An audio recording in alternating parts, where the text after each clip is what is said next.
I'm James from Batrium, and today I'll be going over how to sync your computer time to your WatchMon core. So first things first, let's open up the software and we'll head to the hardware tab up here and click the time sync button.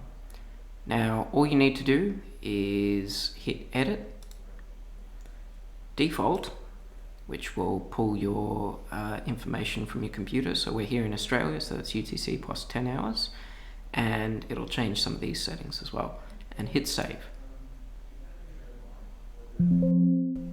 Alright, green message for there, which said that it worked, so we can close that up, and that's actually all it takes to make sure that your WatchMon has the right time when it's sending information to servers and the like. Alrighty, that's it for this video. Good luck with your battery projects and see you in the next one.